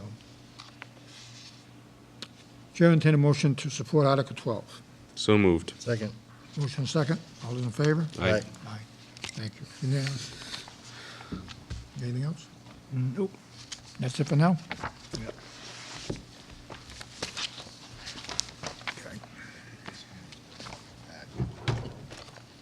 Town manager's report. Just wanted to let you know, on the Emergency Communications Center, we did receive notice that we've received a grant of $1,513,062 for the center. And we are meeting tomorrow to interview candidates for the director's position. So that's good news, that we did get a grant and to be able to start moving forward. Town manager from Foxborough was in the paper tonight talking about it. He said this is the first one, they're trying to get like $5 million overall, but this is like the first step, the first one they're receiving, so. Okay. What you got? And I just wanted to thank Downtown Pizza. The town clerk was reminding me that every election, they bring pizzas in for the workers there, and that's, no charge. That's great service that they provide. And also, the town clerk wanted people to know that she is looking for election workers. So if anybody is interested in being an election worker, they should contact the town clerk. And just want to let you know that I don't know if we talked about the reservoir cleanup day yet. They had about 35 to 40 volunteers who cleaned up around the reservoir, and I'd like to thank them for the work they did out there. There was a lot of yard waste, grass clippings, Dunkin' Donuts cups, Juniper Beach Access, Reservoir Street. So they did a good job cleaning that up. And you were talking about Alnylam. I can't tell you exactly. I know the science, but Yeah, I don't know what that means, but it sounds like it's very good news. they did receive good news that what they're working on has passed another trial, and it's the phase 3 study. Oh. And Gene therapy, right? Mm. and I see Nobel Prize mentioned in there somewhere. they'll be ready to go. Yep. If the FDA approves this, a Nobel Prize-winning gene silencing technology. So, So chemicals to me. moving forward on that. Just wanted to let you know that we did receive a letter from someone that is interested in being on the Board of Assessors. So I did contact the Board of Assessors and ask them if they would be available October 5th to come to your meeting and have a joint meeting to do an appointment. Okay. I wanted to remind everyone that the Complete Streets, Safe Roads to School kickoff meeting is going to be held Tuesday. So at the library, that will be Tuesday, September 26th at 7:30. So if any of you are available, that would be helpful. And this is part of our community compact is Complete Streets, and working towards making streets safer for walkers, bikers, bike lanes, sidewalks, safe routes to school. I know my goal would be to start like with the LG North, and to be able to have sidewalks from Main Street down Pine, down South Washington to Plain, and then down Plain so that you'd have that whole loop, and then move on to another school down at the Solomonies and keep moving. But We had a principal over at the LG a few years ago that said he would not allow any of his students to walk to school because there were no sidewalks. And there used to be a bus that would stop 3 houses down, pick the child up and bring it to the school. And I totally understand that. I mean, I get it. But, anywhere where you have a school, you should have sidewalks. Yeah. That's almost a no-brainer, And District 5 is going to come here to meet along with the state reps to discuss different issues that we have in town on our roadways, things that we want to work on. The school signal at the Christian school on 140, the intersection here, down at South and North Worcester. Eventually full signalization, but also currently why the flashing light isn't getting fixed. So, And the senior housing on yep, West Main. they have them Which they now. should talk about it. So they did get their approval from the state. Yep. And they actually have the crosswalk signals, they just haven't installed them yet. I thought I heard, if you don't mind me interrupting. Nope. I thought I heard, I had a conversation with Keith. I think Keith's gonna help out on that, Mike, Okay. to get the footings done. I know Andrea mentioned to me today that she was going down to talk to him about that. I met with Bernie Marshall and Weston and Sampson's engineer today, who's working on Barbara Cook, who's working on a couple things for them, the treatment plant, and also their unidirectional flushing program. I had asked the commissioners, through Bernie, I asked Bernie to ask them to stop the flushing until they had a unidirectional. Can you tell Flushing people more what that means? We talked about this a couple of years ago. They're in the midst of having this plan, and Weston Sampson said they'll have it by next year, so hopefully in the spring. Right now, when they flush, they're just opening hydrants and flushing. With a unidirectional system, you'd shut off certain gates. Isolate the area. Right, and you isolate that whole area and flush that area, and that rust isn't getting into the whole system.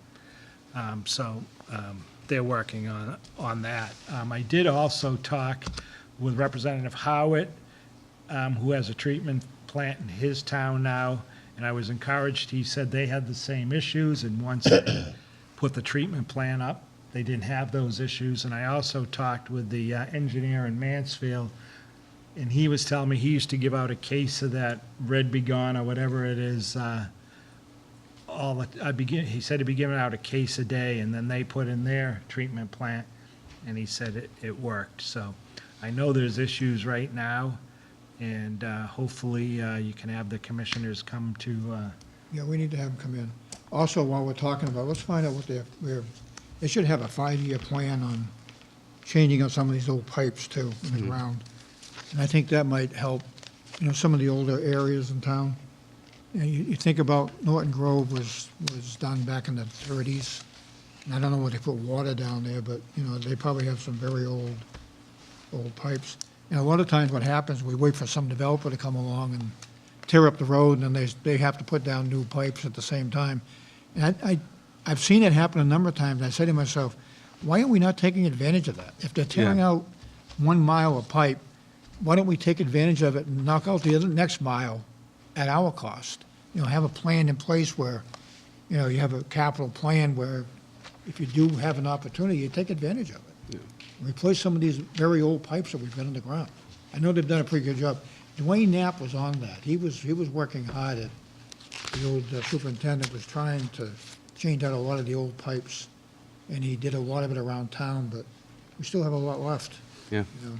Mr. Sullivan. Mr. Chairman, while we're on the subject of water, I had a conversation earlier with Mike about tonight's meeting with him coming in here, and I suggested that, it's not what we were asking for, to have Bernie come and make a presentation tonight. We asked for the commissioners to be here. To come in. And I felt as though that, Mr. Marshall takes this to heart about dirty water, and he's really, he feels bad about it, and he really is taking it seriously. And it's not his fault why we're in this situation. But the presentation should come from, either a well superintendent, which is Derek Stoli. I mean, he knows all about the wells. He could probably tell us about this and why we're adding this amount of chemicals and what this is doing, da-da-da-da-da. And I think that's what we need to have come in here and have a conversation with. Bernie was ready to come in here tonight, and I said, it's not fair to you to get thrown under the bus every time you're on camera about dirty water. Furthermore, I would like to see, since all these samples come back, clean, this, that, the other, according to the hundreds of pictures that I'm seeing with these people's toilets, I don't think my kid, if I had an infant, that I'd be throwing him in the tub, having a bath. And DEP stating to us that this is all with our limits. You know, I'd rather have a representative come to hear from DEP saying, oh, yeah, you know, this is very good to go, but I doubt you're gonna get anybody to come here and talk about it. But, you know, just to clear people's minds that are out there, you know, worrying about all this, we're not sure. We're only hearing on hearsay evidence. So, I mean, unless you get the right people here to tell you about the water and the quality of it, you know, I think we need to have the right people come in and talk to us. And again, we need to have commissioners come in, but you're not gonna be here for the next meeting, right? So let's plan on the one after that. Oh, I was planning, okay. Let's have them come in for that. The 12th. Give them plenty of time. You wanna say something? Come on up. You'll have to identify yourself for the record, please, if you don't mind. Kim Arena, Norton resident, 8 Fordham Drive. And unfortunately, next Tuesday night, the 26th, when you're doing the safety, there is a Water Commission meeting. I've been in touch with WBZ, which was out here last week, I think, and also Representative Howitt, because I've been 21 years in the town. 6 years after I moved to town, I was diagnosed with a brain tumor. Fortunately, benign meningioma. I have since had 3 craniotomies, 3 surgeries to remove them, and I have 4 dormant ones that are monitored. Manganese, which is in our water and which is causing the discoloration, and the reports say that when you can see it, it's at an unhealthy level, reports that I've read. And we're seeing it. If you go to Sick of Dirty Water in Norton's Facebook page, it's sickening. Some of the tap water looks like coffee coming out. Anyhow, manganese, there are reports that it has effects on brain health. There are also warnings not to use water with manganese in infant formula. I don't think that word's getting out to everybody in this town that has a baby, and that scares the hell out of me. So it's not just an inconvenience, it's not just ugly, and never mind what it's doing to our heating systems, our hot water heaters, dishwashers, washing machines. There's no such thing as whites in Norton. I don't know how you're getting away with white. You must have it professionally laundered, or it's brand new. And the fact that Bernie hands out and has samples of the red out or whatever just goes to show you, you know, how ridiculous it is. But so it's obviously an inconvenience. It's obvious, or it's possibly a health issue, serious health issue. And I asked state reps, and I didn't hear back from Jay Barrows, but Steve Howitt did reply that, you know, obviously you don't have control over the Water Commission. This board does not, and even the town manager, their own entity. But I said, regardless of that, we're one town, and we need to do a full court press at this point. And so I'm asking for anything we can do as a town. I'm asking residents, I'm asking the press to just keep involved. And Representative Howitt did commit to saying that when and if the Water Commission approached him with needing any assistance with state permitting or whatever, he would help to expedite that. But I'm asking the town as a whole to really come behind this, and let's get this water treatment pushed through. I understand the whole issue with the Indian artifacts has been cleared, right. But now what do we need to do to get it up and running? And that's a very good point, because I was talking about some the other day. Well, first of all, I went to vote the other night, and I had 5 conversations about dirty water on the way in. As did so, I. So I breezed in past. And I totally told everybody I totally agree with you. Yeah. But you know, the one thing that I hope is happening is we've been talking about a treatment plant now for 3 years. We had to remove the artifacts and all that. We should be ready for shovel on the ground now. I mean, we've been talking about it, but everything should be ready to go. So Yeah. we need to get started sooner than later. And as I mentioned earlier, some kind of a capital plan where we start concentrating on these pipes that we put in the ground in the 40s and 50s that should be replaced. I mean, we've got to figure out a way to do it. They have a buildup, if nothing else. Yeah, we need to start figuring out how to fix some of those. I remember Dwayne Knapp bringing a valve one time that they dug up, and he brought it in here, and it was corroded, and it had a hole about that big when it was supposed to be about that big, and he was showing us, but he was starting to make some of those changes, trying to update some of the system. But, you know, if you have a clean plant, you're pumping clean water through dirty pipes, you're still gonna get some of the factor, no matter how you do it. So, But at least you're not perpetuating the problem. And making it worse. And eventually, maybe some of this flushing or the controlled flushing. My other concern is with the flushing, I feel like they're flushing it into our homes the way they're doing it now, and that means that where they're testing is coming out okay. And that is a real concern, and do we have any proof that that's not what's going on? Because it just seems like perpetual flushing, and They'll tell you when you ask them Tuesday, but they do have to take the sample in a building. They don't get it like from a fire hydrant or something like that. When they right. get their sample, it's from inside a building. And they'll. But where's that building in the system? Is it Yeah. way back at the beginning? know And so that- if you push everything out of the way, it's going to. I know they have set locations. I no. can't tell you what they Yeah. are, but I know they have set locations. But it's just, and like I said, I've been in town since '96 and grew up in Foxborough, so I'm familiar with the area. And actually, Foxborough, Mansfield, and Easton are all on the same aquifer. Right. My understanding, just they have the plants, the and treatment. they're further upstream, yeah. They're not drawing Aren't they all always? this, No. drawing this garbage that we're trying to drag out of the Yeah, ground. no. I can actually answer a little bit of your question. Okay. I'm not a water expert, been in No. construction all my life, so I know how things work. When you have a well that produces 300 gallons a minute from where we're pumping, and you open a hydrant and you're flushing out 700 gallons a minute, what happens is that pump now becomes a weak point, so it asks this other well to to make up the difference in the volume. So now you're taking water from all over the place. So you're disturbing it all over the place. You know what I'm saying? Yep. So he's trying to do a low flow flush so it doesn't disturb. Keep the volume down, not 700 gallons a minute, bring it down to whatever, 400. So this is where a lot of the stuff, because people are getting complaints on Reservoir Street when they're flushing on Plain Street. Yeah. So you're drawing water from the other side of town. When it can't handle the capacity of the pumps, you're disturbing it all over the place.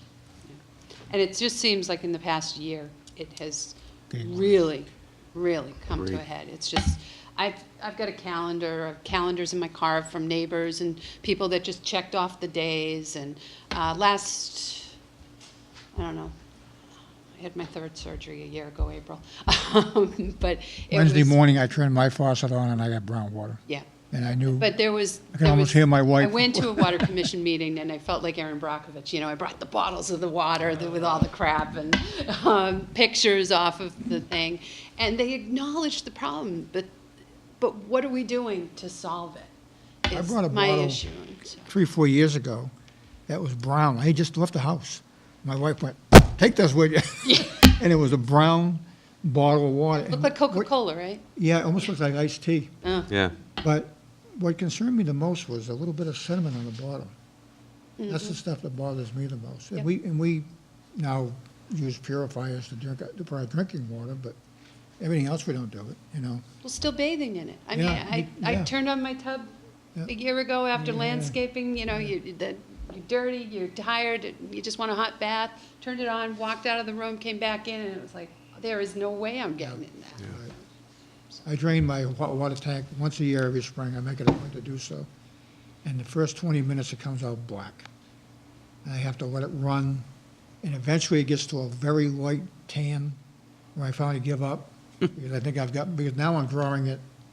Well, then you're paying to refill that sucker. Yeah, but it's also, I'm also drawing it through the system. Yeah. I may be disrupting the system a little bit, and it just never gets right, no matter how you do it. I know, my husband wants to know why he can't use his sprinklers to flush our system. Well, this is a good We point. can't water It's the a good lawn, point you bring. why waste it? You're bringing up a good point. We're flushing twice a year, and I think we're wasting millions of gallons of water, which I think if people use to water their lawns, they're getting the water flowing.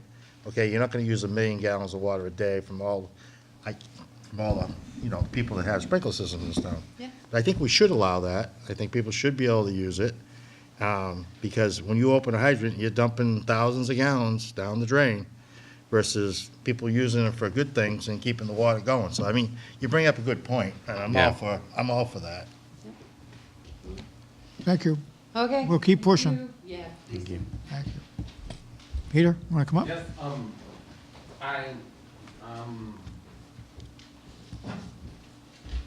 Peter Wiggins, 157 Mansfield Ave, North Massachusetts, and I talked to Lennon Jones from WBZ about the water issue and told her my water doesn't come out dirty. It's only a few dirty, but no problems. But I told her that the residents deserve better, and hopefully it'll be a solution. And also, on Sunday, I did a 3 minutes segment via Facebook Live on Sunday night at 7:55 p.m. about the dirty water issue in Norton. That's right. Thank you, Peter. Thank you. Peter. Keep us informed. It's funny, a couple of sections of town, I talk to people and they say, I really don't have a problem with it. Yeah. I don't. You know? Yeah. I don't get dirty water. There are some people that just don't, we seem to be getting most of it. Of course, we're near, this end of town, we're near the wells here, so, we're drawing from that area. The 3 wells over this, is it 4, 5, and 6? That are the, Seem to And be then, that's the other thing down the road. We should be looking for a place for a new well. right. Because these are, they're on Band-Aids right now. That, Everything else. yeah, absolutely. Exactly. Just one last point. The answer that we got on why they can't start a little later seemed a little, I don't know, because at 7 o'clock, people are giving their kids baths, they may be cooking dinner, and you open up your faucet to cook something on the stove, and it comes out brown. I mean, Well, I was down in Dennis this weekend, and I noticed they have signs out, they flush 8 a.m. to 3 p.m. yeah. So I So don't, your question was, can you flush later? And I think. Yeah, later, it was you- 7 to 3, and they came back and said if they could do it from 8 to 3, or Yeah. something like Yeah. that. I Knock didn't- off an hour at the beginning of it. Yeah, or 9. I just think that people get home from activities and you're just trying to, all the things that keep yeah, I people mean, busy during the day, so kids- people don't kids have are taking baths at dinner. 8 o'clock Yeah, at night. right, and then The water's turning they come out brown. dirty and then they went in. Yeah, So, yeah. Okay, anything else?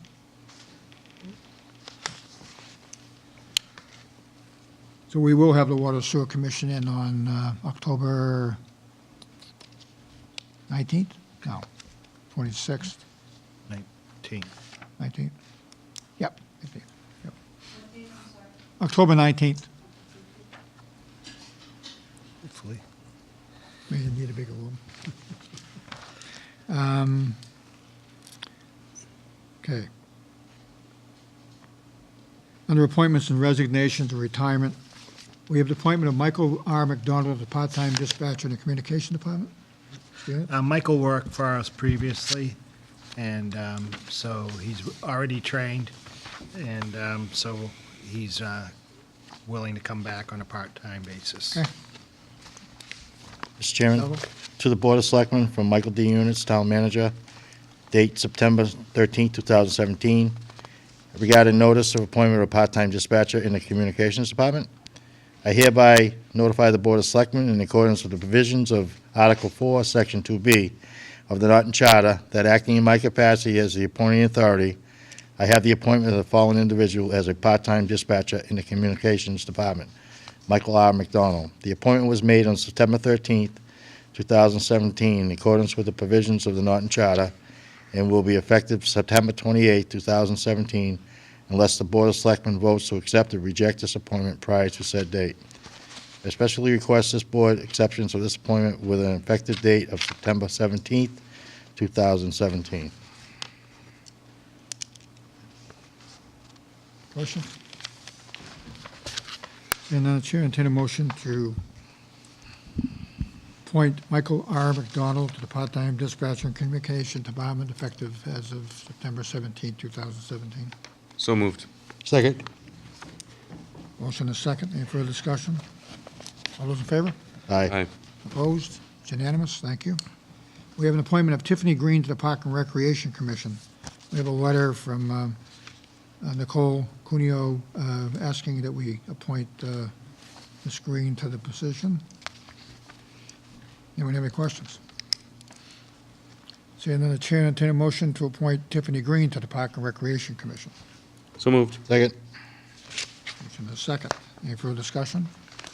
Seeing none, all those in favor? Aye. Aye. Opposed? It's unanimous. We have an appointment of Vincent Moedo, temporary seasonal position in Norton Water Sewer Department during the hydrant flushing program, commencing September 10th, 2017, and ending approximately 6 weeks thereafter. You know anything about this guy? Yeah. Yes. He used to work for the water department. So he knows what he's doing. He knows what he's doing. And then keep an eye on the hydrant when it's open. He knows what he's Have any doing. problems? Yeah, and we had, he's been on, hired Provisional before to do before, the yes. same, Okay, just seasonal. okay. As long as we know, they know what they're doing.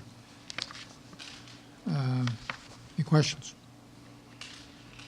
And the chairman motion to appoint Vincent Molito, temporary seasonal position in the Norton Water Sewer Department for hydrant flushing program commencing September 10th and ending approximately 6 weeks thereafter. So moved. Second.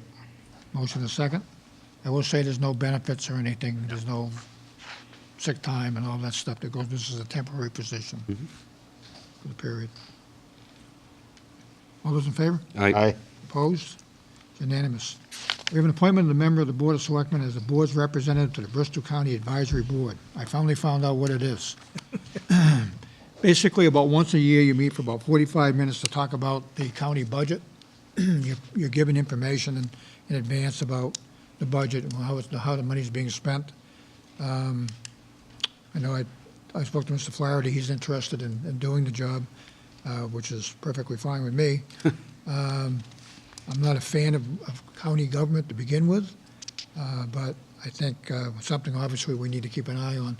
What it is, it's made up of members of every host community in Bristol County, a member of the Board of Selectmen, and either a mayor or a councilman from the cities in Bristol County. It's basically about the budget process every year. So, having said that, I would, how am I going to do this? I entertain a motion to appoint Mr. Michael Flaherty to the position of Bristol County, to the position of the Bristol County Advisory Board. So, You can second I it. can take a second. Motion is second, unless you're opposed to it. Just once a year, right? Then I can second it. yeah, it was last week. Oh, terrific. kidding. That sounds great. Yeah, sign me up twice. Okay, we have a motion and a second. Any further discussion? All those in favor? Aye. It's unanimous. Thank you. I heard you vote yes. I heard you. I nodded. Yeah. Okay, next is the appointment of the member of the Board of Selectmen to the Capital Improvement Committee. Something I've been doing for a long time. I'd like to continue to do it if I can. Unless someone else feels strongly they want to do it, I'll relinquish it. But, You're good at it. you know, I've been at it for a while. And I was appointed as a new member. I know he doesn't want me on there. As a new member, and it went around the table, and I was voted on without any discussion, so that's how I got on in the first place. Make a motion that Bob Kimball be on the Capital Improvement Committee. Second. Motion is second. Any further discussion? Say none, all those in favor? Aye. It's unanimous. Okay, thanks. I'm back, Mike. All right. And I'm off. That was FinCom. That's right. Selectmen's report, mail. Got anything? I do, Mr. Chairman. I had a conversation with somebody in the old Cisco building. They had asked about, there's a gate X where the trucks used to go in. I guess there was a neighbor a number of years back that had asked for it to be closed It was off. on Wooded Street. Yeah. And it was closed off. But was it a town thing or was it a? No, it was part of the condition. Well, we can make sure we include that. When you come up Wooded Street, you're going to take a right on to South Worcester Street. There's a gate there, and it hasn't been used for a long time. Yeah. And I don't think they have any intention of using it anyway. I mean, they might use it maybe to bring in material for repairs or Might something. be an when they're doing the emergency building. access, too. Emergency access. for- Yeah, I mean, there's a Fire reason why they equipment, left it there, but Yeah. I remember that thing being used for a long What time. was the point? He felt that the traffic was safer for the residents with the trucks going into that entrance as opposed to coming up to the front of the building and going in. Trucks aren't allowed on Woodward Street that's at the other all. part. Yeah. And as part of this TIF agreement, we were able to get them to agree to sign a memorandum of understanding that all trucks will come out the front entrance, go south Worcester to Eddy, Yep. down to the industrial park and through. Yeah, because he lives in Gaffney Farm, at the top of Gaffney Farm. So, okay. And trucks will not be allowed anyway on that street. So, Thank anything you. else? Nope. Okay, we have a new process now on the warrants, where I've been authorized to sign off, so I have to give you a report every week. How you doing? I'm doing okay. So, I will tell you that I did sign off on the following. I approved the weekly payroll number PR6 for the period ended September 9, 2017, dated September 14, 2017, in the amount of $1,509,617.77. I also approved the invoice warrant AP11 dated September 14, 2017, in the amount of $716,371.26.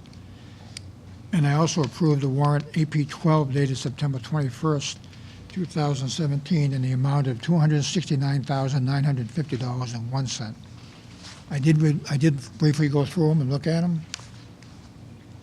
You know, we have a very structured financial department Yeah. in this town that doesn't let anything get through, but I will continue to look at them anyway. If there's anything that I think has to be questioned, I'll take a look at them and question them.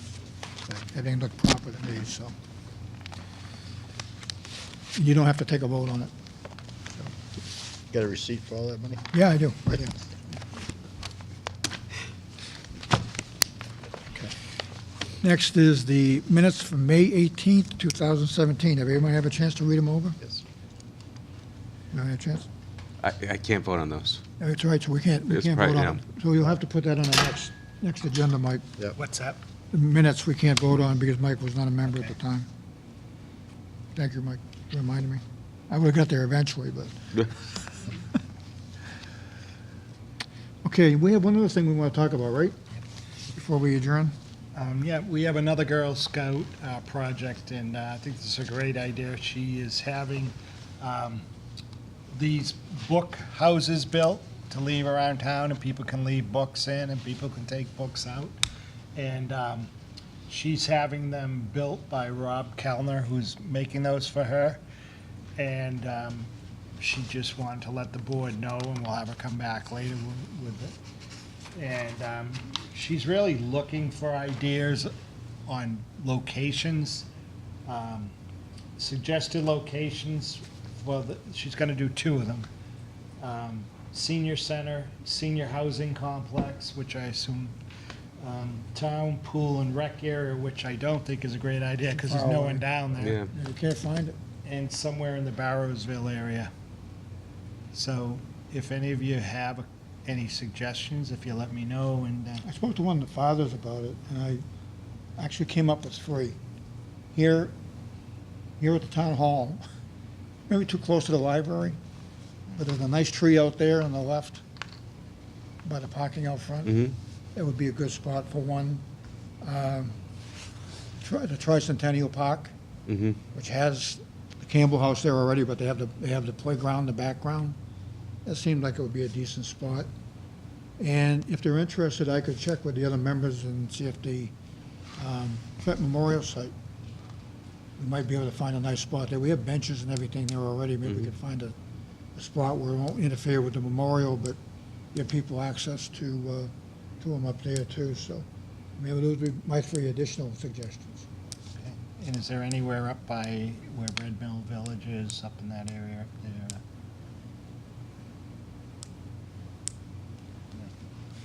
there? What about Barrowsville Fire Station? Good one. Yeah, it's right there in the corner, and this, That's a you good can one. pull off. That's a good one. Some communities have put them on their town common.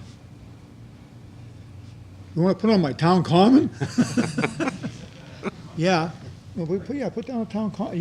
Well, yeah, there's going to be parking spaces there, so there will be better access to it, but town They common. do enough of them, they make fence posts. What about the Pine Street area, right? Yeah, the pedestrian access to the town common, unfortunately, is It's going to get better, because we've got parking spaces that are going to be added very soon, right. but it is limited there. Very worried about Wheaton students trying to cross. Yeah. There's some safe time. We can think about it. If anyone has any other ideas, anyone out there has any ideas, feel free to give us a call, and we'll pass them on and see what works out best. What's the girl's name, Mike? Thanks for asking. So this is Girl Scout Troop 75216. Kate Childs, Abigail Kohler, Morgan Vreeland, and Caitlin Zarillo. Ed Child's daughter, Kate. He lives out on South Worcester. It's a great idea. He used to, anyway. I think he sold it. But it's, they've got some great pictures of what, some of the ideas they have for it. You might want to look at them. But it's a, I mean, it's funny, I was driving out in Minnesota a couple of weeks ago, and suddenly I saw one of these things sticking up out of the ground. I mean, they're doing it everywhere. Yeah. You know, and what it is, the concept is you go in with a book, you put it in, you take another one out, and you just keep swapping it. Something like the public library, except it's not, you don't have to tell them who you are, I guess. When you were talking about the Campbell House, I think I did talk to Butch Rich about that. Said they don't care. Yeah, I don't get the impression they do. But And I also talked to the superintendent who wants that barn down. yeah, they should have both come down. So I think we ought to look at. Yeah, let's take a look at it. You guys agree on the Campbell House? We need to take a look at that. Maybe that time for that house on the barn to come down. Back here for now. Yeah. Do we need? If there's no historical value to it, you know, someone's gonna get killed in it, it's gonna burn down and get somebody else hurt. And again, that might be a good spot for his book. How much land do we have there? It's about an acre. I think last I knew, but that now has Memorial Park on it, the Tricentennial Park, it's got the playground in the back, and the barn, and, I mean, I don't know how much of it's really left. It doesn't have a lot of room for much of anything.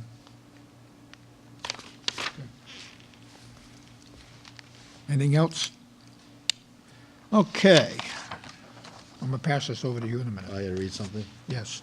I declare in the Mass General Laws, Chapter 30A, Section 21A, subsection A3, that the purpose of the executive session will be to discuss strategy with respect to the collective bargaining with the Norton Police Superiors Officers Association Union, because a discussion of the strategies in open session could compromise the purpose of the executive session, and with the board not to return to open session at the conclusion of the executive session.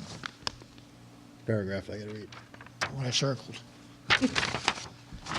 I move that the board go into executive session under General Laws, Chapter 30, Section 21A, 3, for the purpose of the reasoning declared by the chairman, with the board not returning to open session thereafter. Second. A motion and a second. Any further discussion? Mr. Flaherty? Yes. Mr. Salvo? Yes. And I too vote yes. We are adjourned. Thank you. Thank you, Shane.